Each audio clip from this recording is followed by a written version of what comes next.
ਅਸੀਂ पंजाब के इलाका तहसील मैलसी जिला बिहाड़ी के मकीनी साडे जिहड़े नवाही काश्तकार ने जिहड़े जमीनां वगैरह काश्त करते हैं उन्होंने डिवीजन लोअर डिवीजन ठिंगी कनाल लगती है।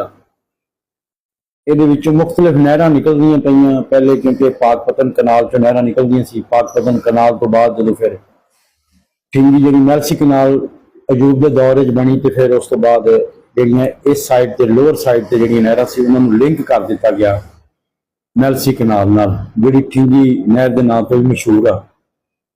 सूरत हाल है कि साडे जिहड़ी ना बंगला वां वाला सब डिवीजन आ उहदी जिहड़ी नहर आ 9L जिन्होंने 9L कहने असीं वो गुज़श्ता तकरीबन कोई काफ़ी दिनों तो गैर कानूनी तौर पर महकमे ने उन्हें बंद किया होया, क्योंकि नहर चक नंबर 109 WB तो शुरू होंगी जी मुख्तलिफ चक्कों तो गुजरती हुई दुकोटा road Multan Mailsi road cross करके अगे चली जाती।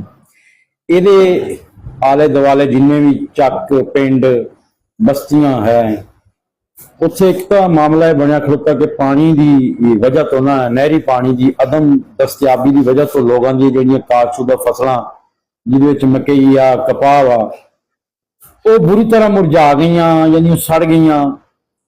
उस तो इलावा इन्होंने नहरों के नवाही जिन्ने भी चकूक आ उन्होंने जोड़े जानवर आ वो इन्होंने नहरों तो पानी पींदे आ, वो जानवर भी मरते पे आ। जानवरों का जोड़ा चारा काश्त किया वो भी सुक गया।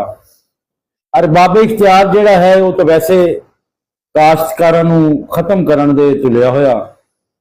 असी तो हम इल्तजा ही कर सकते हैं काश्तकारों की तरफों, जानवर बेचारियों के भुखे मरते पे आ। उत्तों जी गर्मी की सूरत हाल आ तो सब नूं पता कि 44 डिग्री तक दर्जा हरारत गया होया। 9L के मुलहका जिन्ने भी मकसद जमीनां वा फसलां वा उन्होंने पानी पीने वाले जोड़े जानवर आ जिमीदार ने जोड़े रखे आ वो भुख तरे तो मरते पे आ। कोई ये ना कोई पुछता पिया, मकसद अन्नी पी जाती आ, कुत्ते चट्टी जाते आ, कोई हुकूमत ना की शै कोई नहीं जेड़ा आम आदमी को पूछे भी वह की मसला। दूजी सब तो जी एक साड़ी समझ तो बाहर आ कि असी जिन्होंने MNA MP असी वोट दिने असी असैम्बलियां तक पहुंचाने आ।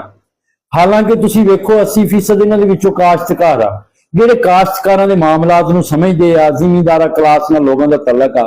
लेकिन इन्हां दी ज़बानां ते जदों असैम्बली जाके ताले वजदे आ ना ते सानू बड़ा इहदा अफसोस हुंदा कि जेडे ने असैम्बली दे विच जाके गल्लां करनियां चुप करके बैठे आ।